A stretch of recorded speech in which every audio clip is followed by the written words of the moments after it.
Welcome to another episode of Rainbow Popcorn, where 2 out of 3 brothers review queer cinema and camp classics, brought to you by Pride of Our Footscray and Superbia Cocktail Bar. Pride and Superbia make up the most inclusive venue in Melbourne. Head in for the drinks and the drag, stay for the party, and find yourself at Pride of Our Footscray. Hello, Brett. How are you? I'm good, Lee. How are you? Good, thank you. Might find myself at Pride of Our Footscray this weekend. Do you know when, I'm just going to say it off the top, do you know when we're going to find ourselves actually at Pride of Our Footscray in this format? The first Thursday of every month. The first Thursday of every month. Right. From September onwards. Which is next month. So starting on the 5th of September, we are going to be presenting Rainbow Popcorn live at Pride of Our Footscray. Links in the episode description and all over our socials at 2 out of 3 brothers, or you can head to Pride of Our Footscray onto their events page to book tickets. We are starting on Thursday the 5th of September with John Waters' Hairspray from 1988. The non-musical version. Do not version. expect Zac Efron.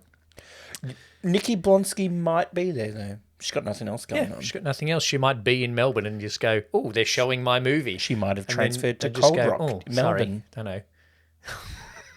A reference to she was working in an ice cream shop when she was picked, when she auditioned for Hairspray. Anyway, John Waters' 1988 Hairspray is what we're starting with on Thursday, the 5th of September. So if you would like to come and see us live, you can do that. We're going to talk about the movie and watch it. And Mon is going to make us a very good cocktail that, no offence, will be better. Than mine. And I'm also wearing Try Mon's G-Spot as a T-shirt. So I'm very much looking forward to Mon and you collaborating on a cocktail to do with Hairspray. But today we are reviewing Bros in our month of frustrating RomComs. Yeah. So this will be the last cocktail I make. For a queer movie. Yeah. Oh, for Rainbow Popcorn. Still not a straight You've still got to ones. make them for the straight films. The breeder movies. I was looking up... No, not breeder movies. Different category. Sorry. Wow. I don't know where to go from there. I was looking up cocktails. Yes. Right. And I Googled Billy Eichner cocktail. And there's a cocktail called a Billy. Yep. So I thought, he's just playing himself. Why not just make this? Okay. Sure. So it has vodka, rum, Malibu, Yep. Cointreau, Yep. lemonade, and blackcurrant cordial, which I'm hoping isn't off. Okay. All right. It looks all right. Smells good because blackcurrant. You love blackcurrant more than me, though. Oh, wow. Cheers. Cheers.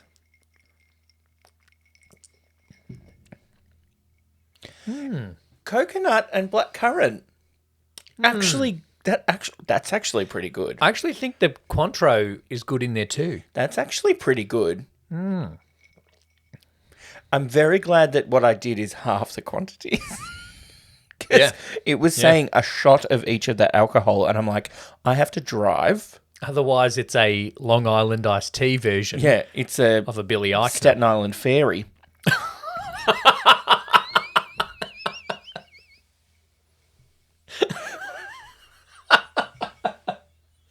Oh, that's what you're going to get live, folks, at Pride next month.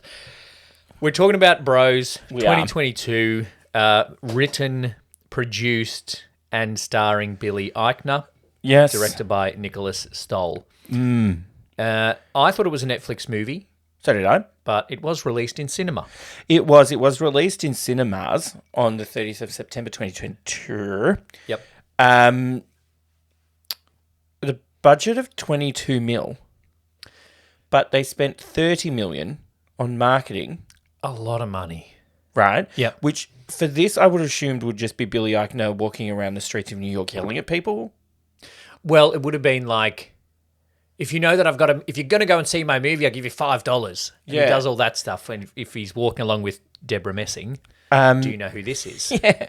And it bombed. Lee, let's not just sugarcoat it. Look, $14.5 million at the box office. So what's that a loss of? Bloody $40 million. Can I act it Oppenheimer? Like, it didn't just bomb. Oh, it atomic bombed. Yeah. It Hiroshimaed. It Nagasaki'd. Is that the other one? The Oppenheimer's a little bit nicer to the Japanese people. That's all right. It's It's in Hiroshima. That's where they did it. Okay. Sorry, or Hiroshima. Depends what you're saying. Well, no, according to the movie, they didn't actually kill anyone. They just set it off in a field. Yeah. And they were all wearing glasses, so they'd be fine. Yeah, they're fine.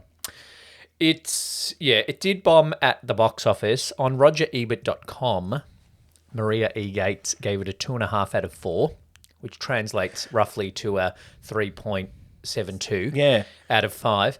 Fucking hell. And said its perpetual commentary on the mainstreaming of queerness remains at odds with its very desire to tell its story within the Hollywood system. I chose that quote because it really does, I think, for me, sum up the movie. Yes. It's been lauded, and we'll probably talk about it in Iconicness, as the first big budget, big studio, because it was Universal, that produced a queer rom-com for cinematic release. That's what it was touted as. What's Love, Simon? Not that. I don't know. But that's what it was touted as and talked about, but it doesn't quite hit all of that. Did the movie about erasing queer history just erase Love, Simon? Quite possibly. They spent a lot of money. They spent $30 million to make people forget that Love, Simon had a cinematic release. So, despite that, from a story point of view, it's very much like there's a whole scene in there of Billy Eichner being like, they wanted me to make Bobby. They wanted me to make a movie that appealed to the straights. Yes.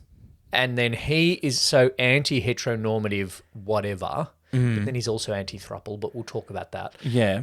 He's anti-heteronormative whatever, but then it is full of rom-com tropes. Yep.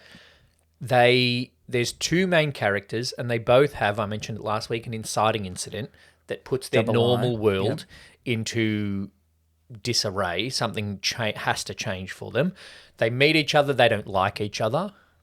Yes. They then become friends. They're then not sure if they should date. But because...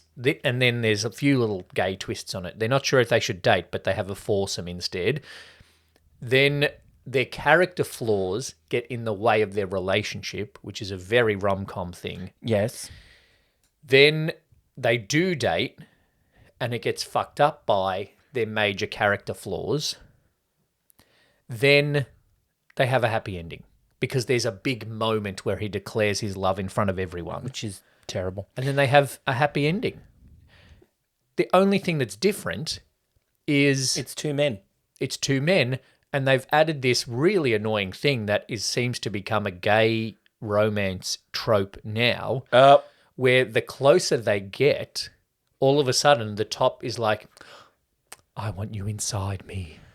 I'm like, what is that? Is that is that meant to represent that he actually likes him now? Yeah, I don't know. Because he's going to bottom for him. Yeah, I'm comfortable with you now that I can do that.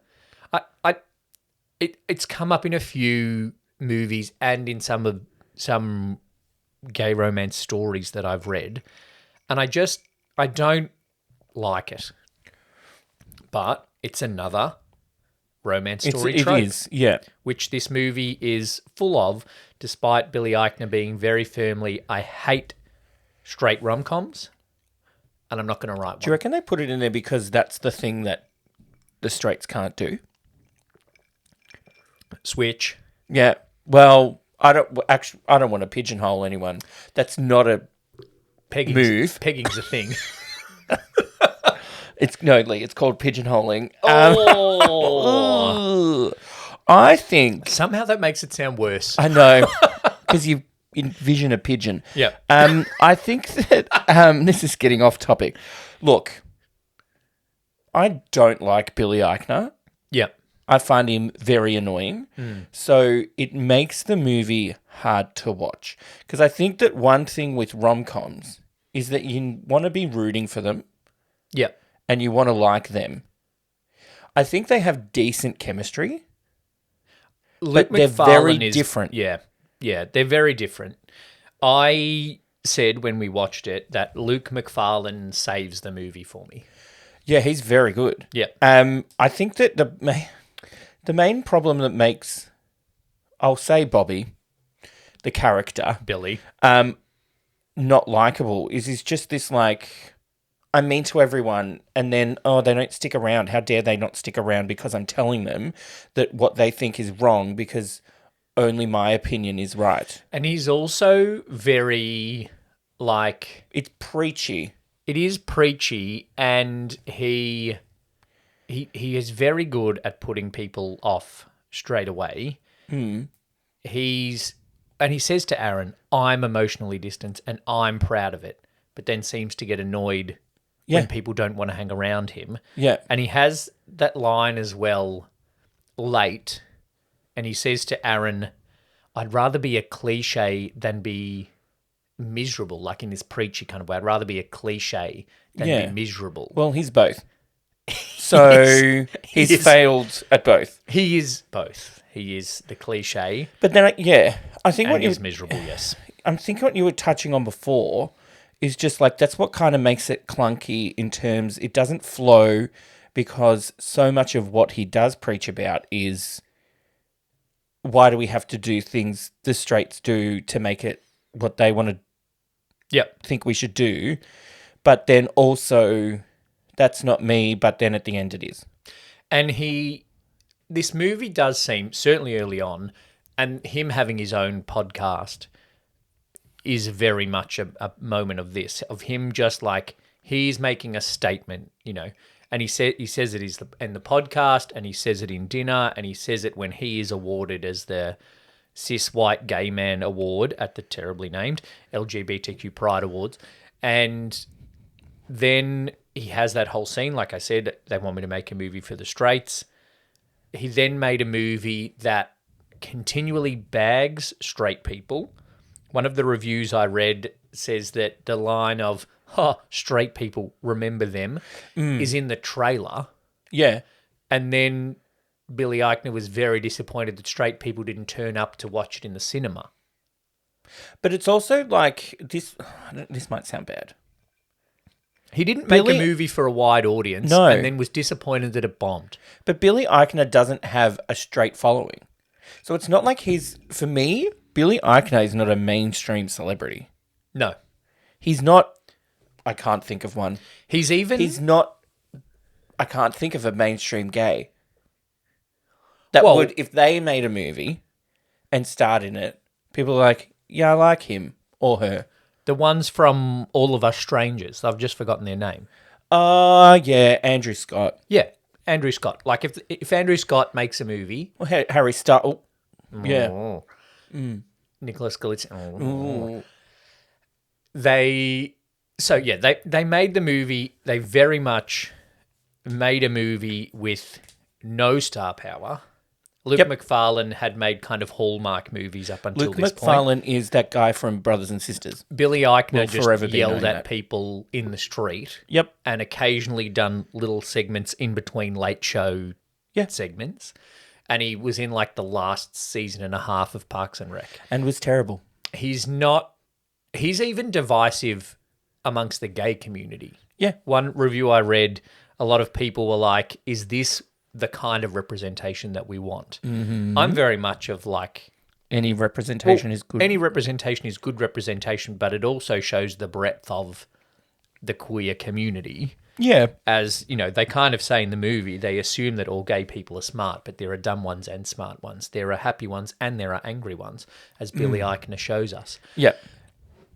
And so it wasn't a movie made for a wide audience, either in its star power or in its writing. I think, yes. I think that he could have produced a movie and had someone else star in it. Yep. And then I think I would have enjoyed it more. Because I think automatically I'm put off because it's him. Because I really don't like him. But that's which also... will become apparent throughout this episode. But that's also really hard because the character is him. Yeah.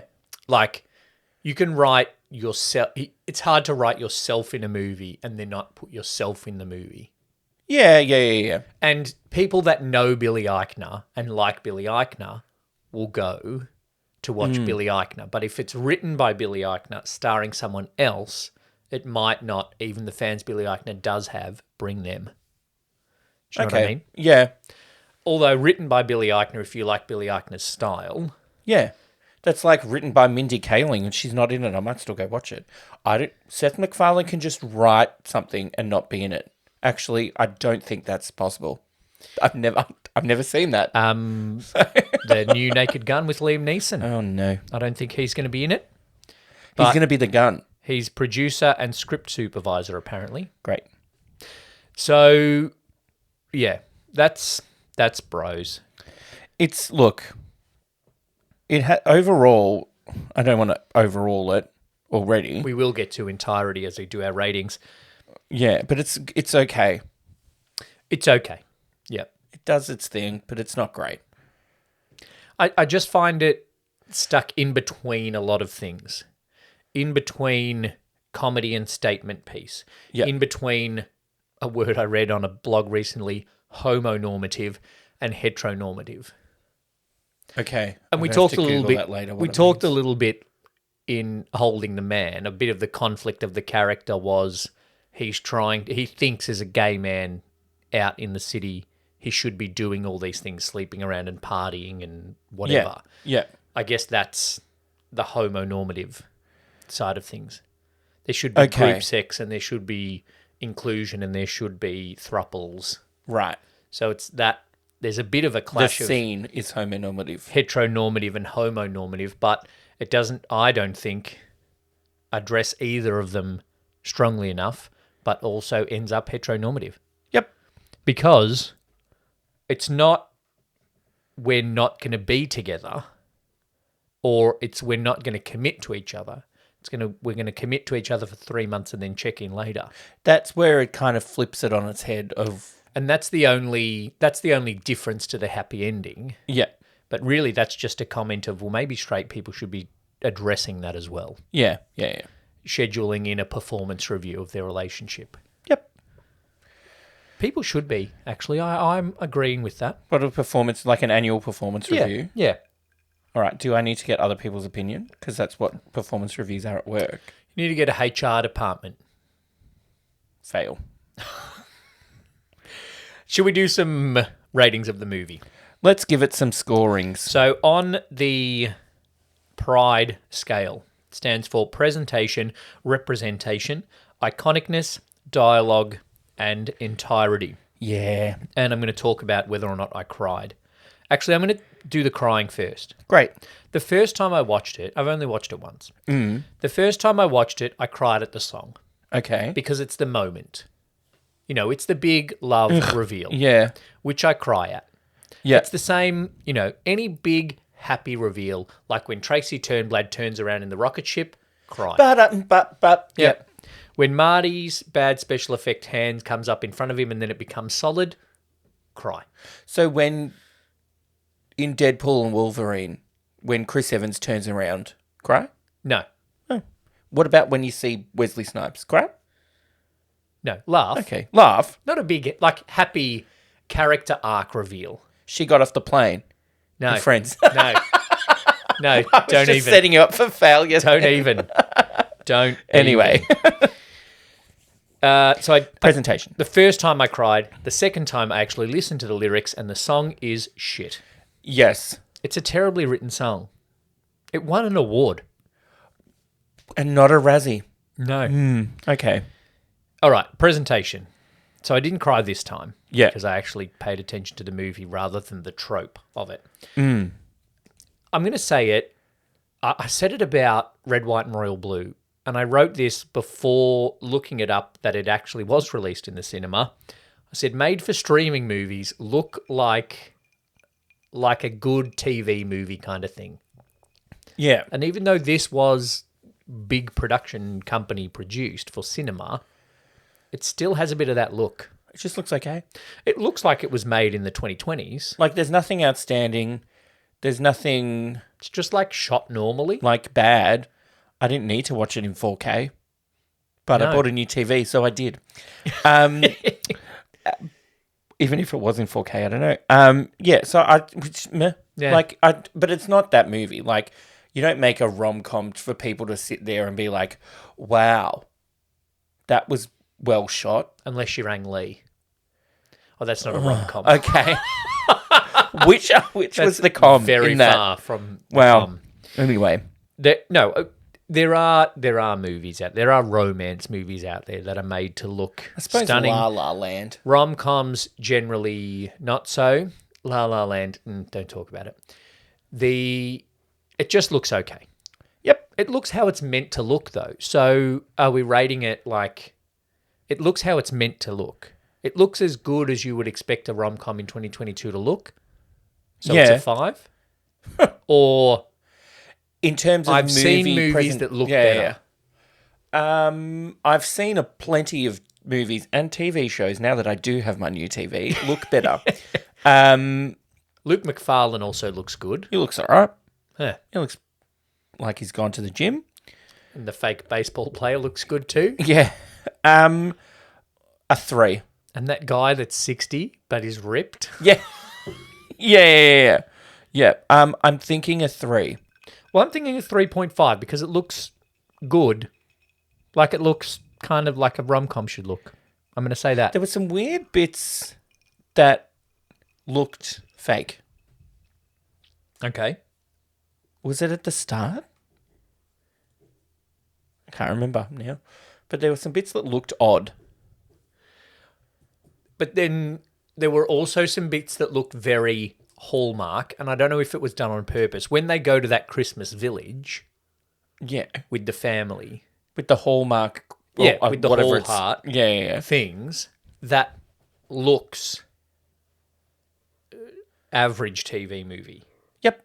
So that's why I'm not giving it above a 4. Because generally it looks like a rom-com's meant to look, but then there are some moments where I'm just like, are you doing this on a backlot with like one camera?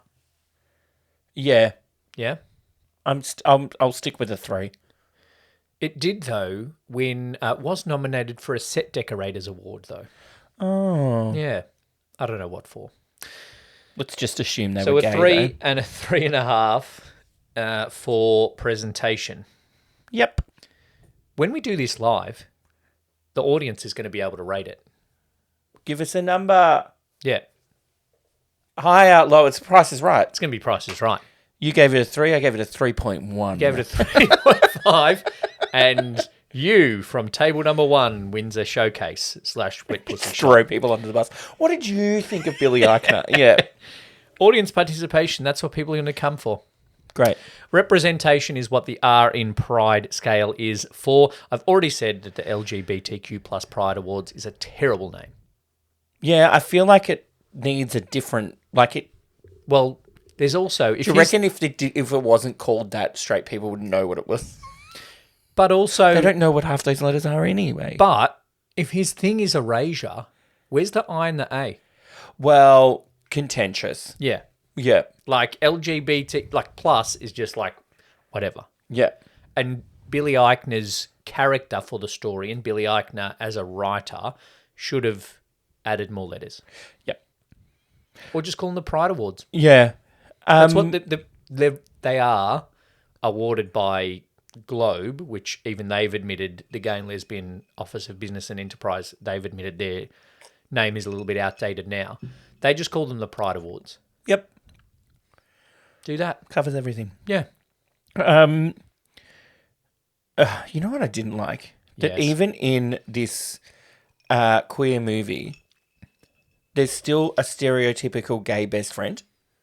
Who's not good, Oh. who's The fat funny one. yeah, Oh. not good looking quotes. Like unnecessary. It's like they took the guy from Mean Girls and wanted to make Billy Eichner's friend like the guy from Mean Girls That's grown up. actually very accurate. So they've done. He's almost too gay to I was function. going to do a very odd Australiana reference and say Adam Richards. Yeah. Yep. Yeah, that's niche. Very niche. Anybody? But I feel like more people get the guy that from Mean Girls. Probably. Too gay to function. Yeah. But also all the others are gay in Mean Girls now anyway. Or they were then, but Yeah, but now they're out. Yeah. Yeah, it does do that. But then that's within the movie, I guess. And they also joke about straight actors playing gays. That's a very deliberately put in there joke. We've talked about it a lot on the podcast. But I do like when Billy Eichner says, when they make a movie of me, I really want, a straight man to play it. Because a gay guy playing a gay guy, that's not even acting. Yeah, they do make fun of that bit. And I think they do that well. Yeah. There's a bit I was thinking about representation. Does it refer to Stonewall too much? So his podcast is The 11th Brick at Stonewall, which is to take the piss of, and he says that's when a white man would have got involved. So that's when people actually noticed Stonewall, except if you're Roland Emmerich. Yeah, but the twink saved the day. The twink from the country. Saved the day. That's a great title for a movie. I'm making that. Oh, dear. I'm writing it right now. The twink saved the day. The twink that had been in New York for 2 weeks started the Stonewall riot, according to Roland Emmerich, director of worst gay film of all time. So, because my thing, it's like, then if you didn't know, but it is on Kristen Chenoweth's hat as well. Hilarious. Yeah, I do love Christian Chenoweth. If you're a straight person, then you're just like, is that all they did?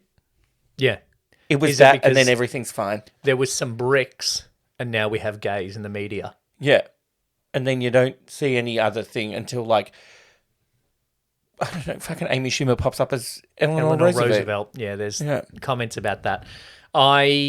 It does seem to be the big thing, and it is arguably the start of recognised, the queer rights movement. Between 1969 and 2022, there was other stuff. Marriage equality. Yeah. AIDS. Yes. Well, he references AIDS because he says, we have AIDS, they have glee. Yep. And it's a bit like, well, they should be miserable like I was. That's what I'm saying. No. Only his experience is valid. Yeah. He should be happy that his supposed nephew can grow up okay gay. Not if he's your uncle. Jesus. I'm not the... I wasn't a huge... Well, actually, that's in dialogue. In terms of representation within the movie, the LGBTQ plus history, museum and culture, whatever it's called, has a very symbolic representation of a kind of one of each. Yeah. On the board, there's a trans, a non-binary, a bi, a lesbian and a gay. And some two different colours. People of colour, yeah. 2 different colours. Yep. Yeah. So that's very no symbolic. Trans man. No, yeah, we did mention that, which was interesting. But so that's then within the movie. And I guess representation outside of that is it, as said, it's been touted as the first big company production of a queer rom-com. The asterisk that could differentiate it from Love, Simon is that it's a entirely queer leads. So the whole board is actually what they represent. Yep. And then annoying. Luke McFarlane is actually queer. And I assume Deborah Messing, Adam Richard is actually queer. The American Adam Richards is actually queer. So there's that in representation as well. Yeah. But then he's anti-heteronormative, but then ends up in a basically committed relationship. Yeah, and in terms of sex scene, it was like one step above panning to the fireplace. We can't show that. Ooh. Yeah. Like, we'll show the funny, in quotation marks. Yep, wrestling sex. Wrestling. But foreplay. when it actually gets to the real deal, we'll go to the next scene. Or just like because the straights won't like that. Weird, almost look like dry humping thing. Yeah, like the sheets like up, like they're trying to cover the boobs. Yeah, the blanket's like up to the shoulders, and it just looks like Luke McFarlane is just kind of rubbing himself against Billy Eichner. I think the intimacy coordinator got a bit ahead of themselves. Yeah. It's not that's still the weirdest, like, can't show gay sex was Call Me By Your Name. Remember when we did that? And they were like, stuff's about to happen, and then they pan away to the fireplace. No, That's what I mean. No, but then they panned back, and we saw Timothy Chalamet wiping cum off himself. Yeah, and then he fucked a like, peach. That was okay? Like, yeah. gay sex is not okay. Cum is okay. We're just going to snip you saying that.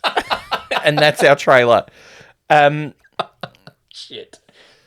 Lucky I'm in charge of the edits. But also another thing in representation, the only thing they do together is go to a club. They go to a club. They go to a park. A dinner. He makes little chocolates. No, but like in terms of what they do as gay people, the only thing he does with his friend is go to clubs. Okay, yeah. Like, surely, and he's 40. Like, I'm not saying old people can't go to clubs. I don't know. I was out in Fitzroy and I don't think they can. But they do surely other things. Like, I had Queer as Folk flashbacks. Like, the only things they do in Queer as Folk is go to the club or the gym. Go to the club, the gym, have sex. Yeah, other than dinner and one scene in the park, which is only there so that we as a story can see Aaron checking out other guys, the only thing they do is club and sex, which is basically what they do at Queer as Folk. Yeah. Which, as much as I like the show, is not the best representation in terms of broadness. So, what are we giving the score for representation out of 5? Look, this is hard because I'm going to give it a 4.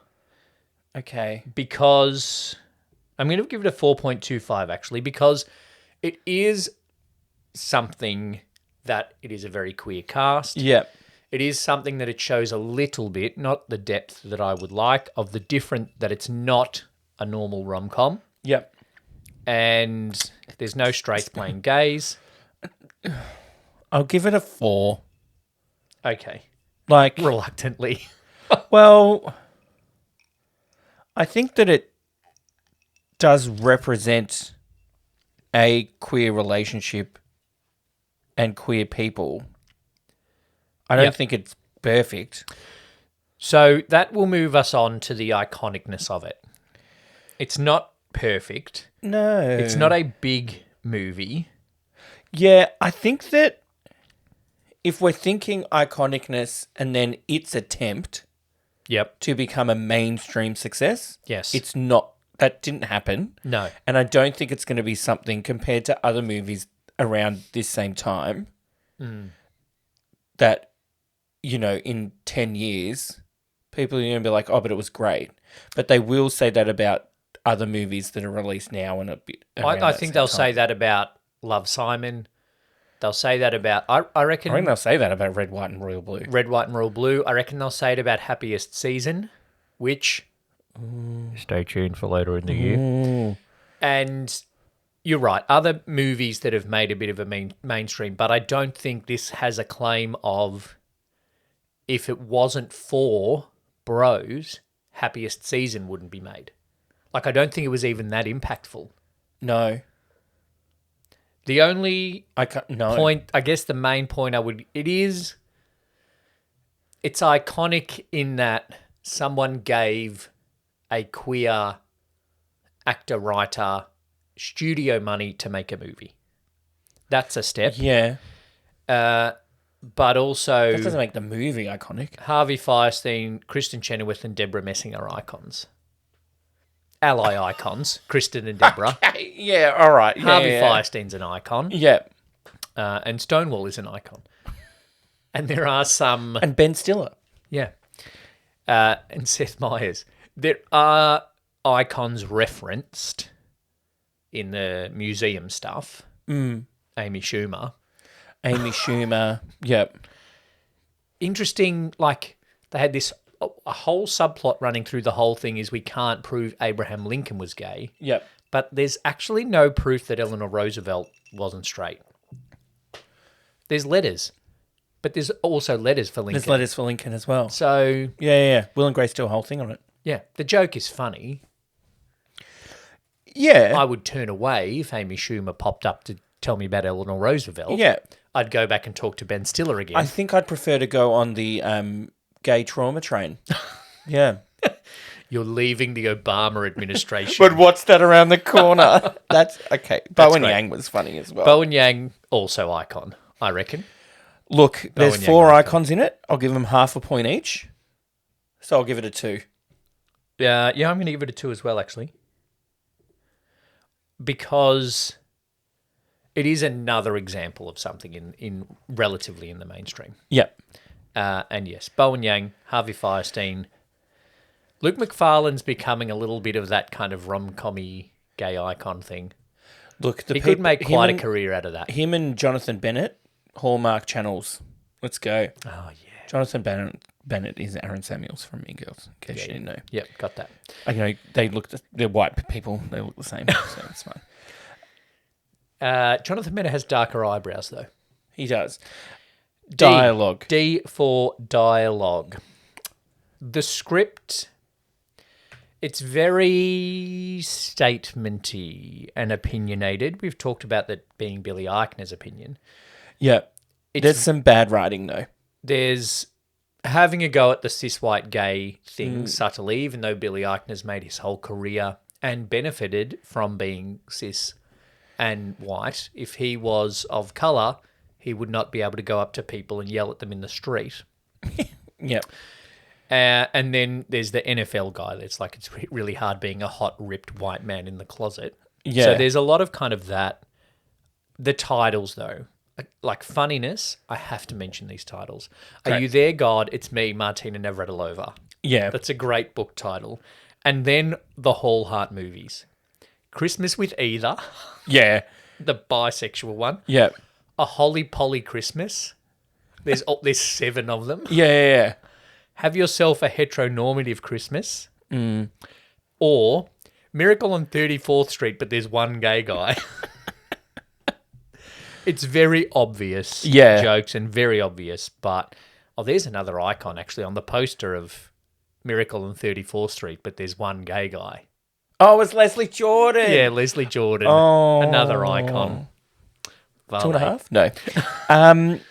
I think it's just too ranty sometimes. Lots of ranting. Like, he also... I don't know. The main bit I had a problem with, which is when we watched it, I had to pause the movie. Yeah. Because I was like, hang on a minute. What the fuck? The song. Because this can... Negative points. Can I give negative points? The song's shit. The song's terrible. Yep. And he tells his sister, Yes. I wrote him a song, right? But Before I've only told you. Yep.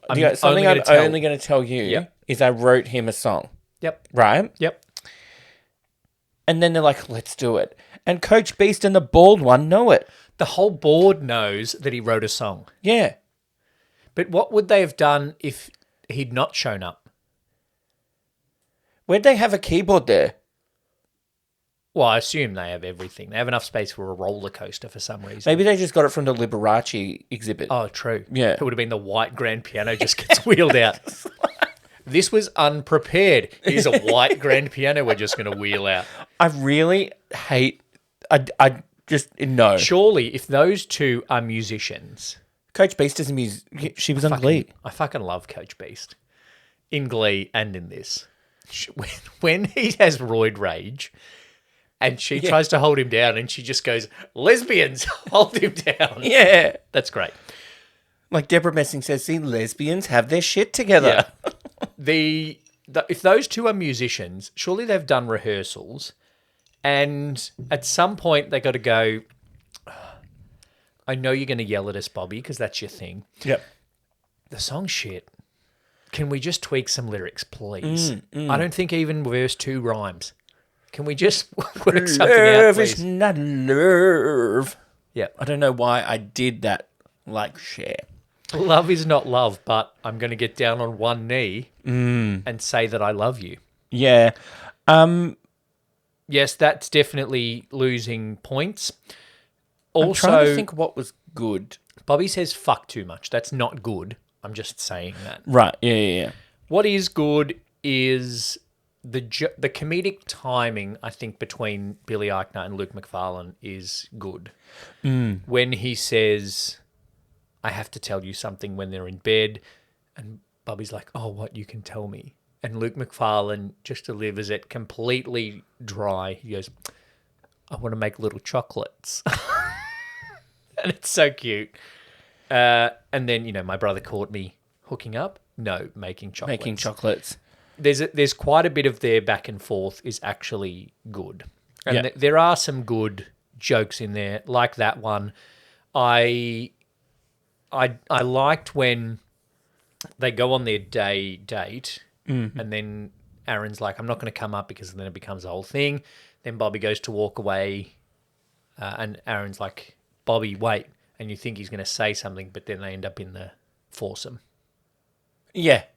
And that other foursome with that random guy, Well, yeah, Steve. Steve, is funny. And then Adam Richards walks in. He's like, "Hi, Steve." And no, Bobby's like, actually, "Of his course- reaction. Of course you know him. His reaction when he walks in and just starts cracking up laughing. Yeah. I found that was funny. There's some good jokes, but So as much as he was the stereotypical gay best friend, he had some he moments. was had the good moments. Dialogue, I'm going to give it a 2.75 because I did laugh at quite a few things, mostly Luke McFarlane. And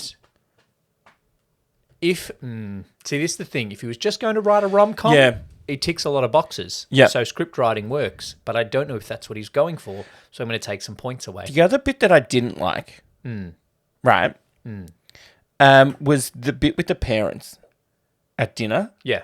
And Too then much. the whole day, it's thing, and then it's too much.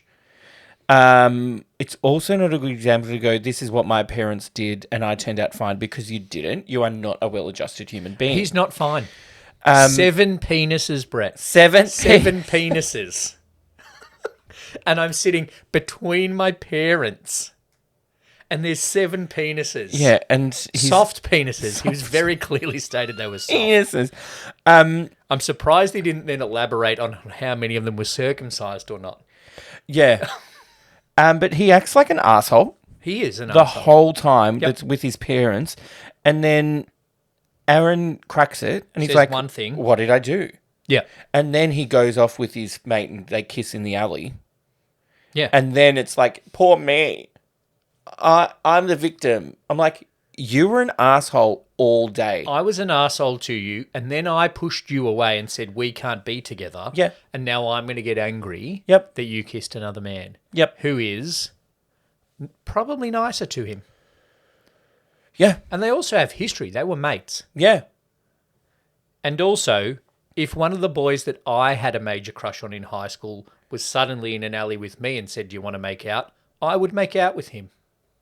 Okay.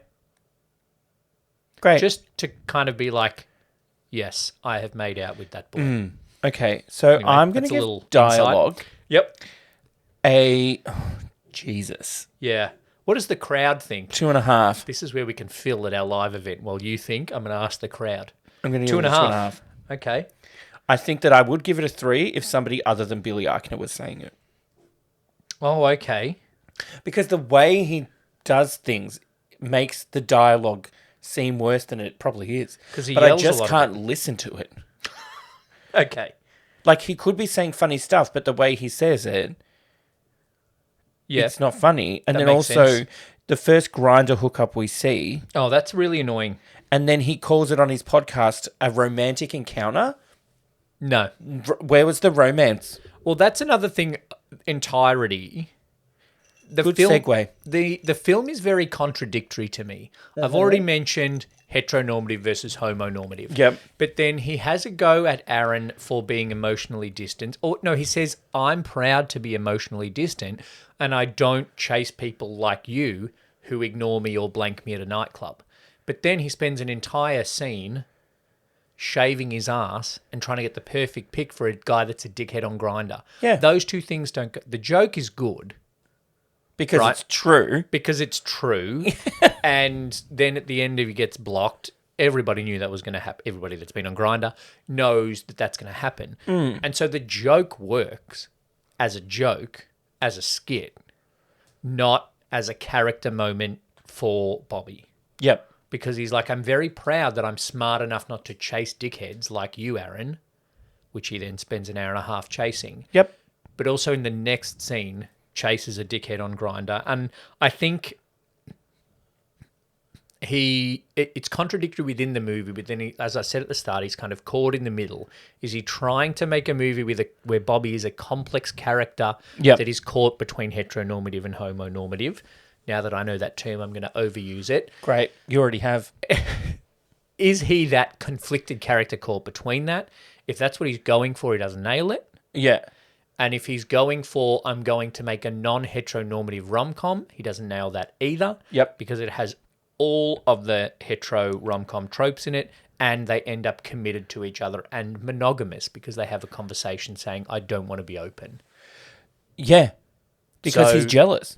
It's not... That's the only reason Right. Billy Eichner doesn't want to have an open relationship is because he's too insecure Yep. and jealous that Aaron will find someone better. And insecurity is a huge rom-com trope itself. But he's insecure but confident, but not. But he does also have that scene of saying that confidence is just a thing he's put on, which then also am I like, is he making this a very complex character? More complex than probably a rom-com should be. Yeah, but no.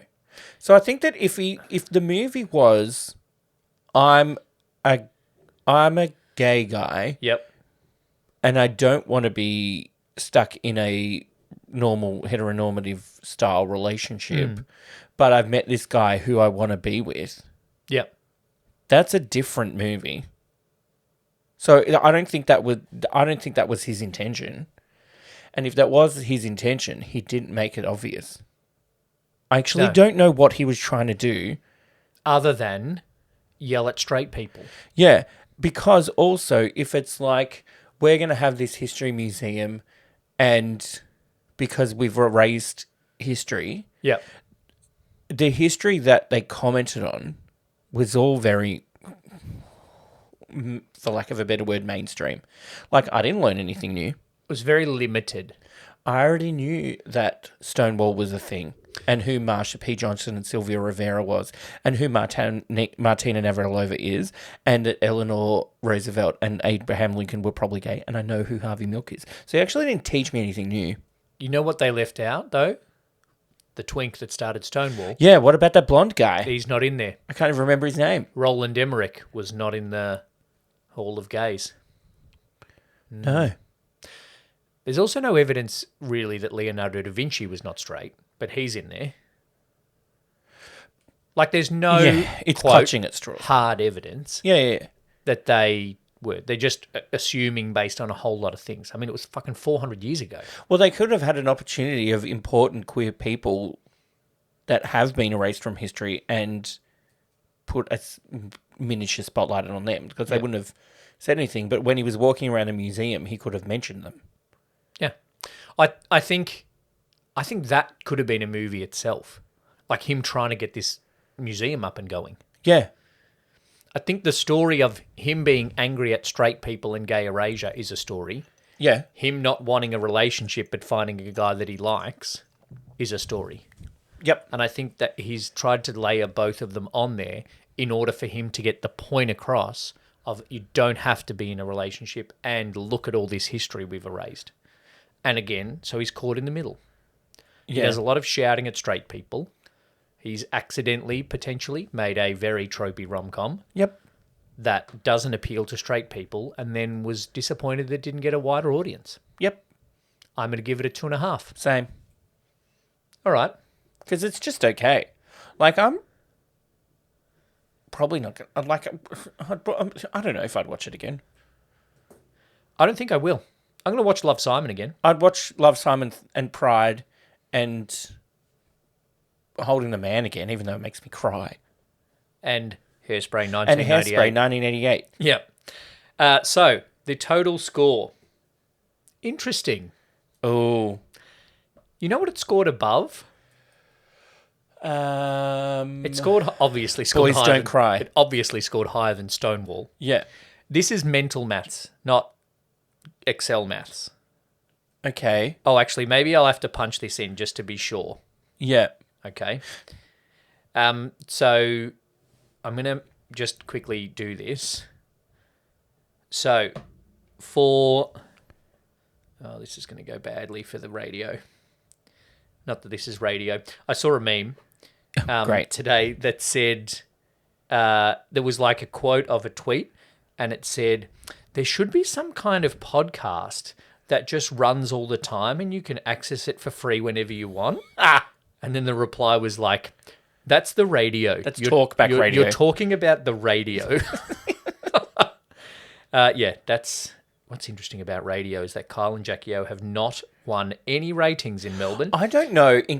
You know what? If somebody said to me, debate why cancel culture is not a thing, I would just put up a photo of Kyle Sanderlands and walk away. He still has a career somehow. He has a gold microphone because he's a wanker. He's absolutely a flog. All right, we have gotten the total score. It is in third last place. It scored a 29. I'm trying to think what's second last. I'm pretty sure I know what's last. Stonewall with 16.5. Then in second last is Single All the Way, 20.25. Yep. So this is better than Single All the Way, apparently, according to By us. how much? 8.75 points. Well, that's a decent point. You know, And then third scored it last, pretty highly for representation. third last is Tuong Fu, 30.25. I think we've been harsher since we've returned. I think so. And also, I don't know if I made it clear, I don't like Billy Eichner. So, All right, so that is Bros, That's 2022. Bros. Yep. Next month, you are going to hear on this podcast our first live episode at Pride of Our Footscray. Follow us on the socials at 2 out of 3 Brothers to get tickets, because that is going to be very exciting. You can come and see us and the movie live and taste a cocktail made by the famous Mon. Thank you, Brett. Thanks, Lee.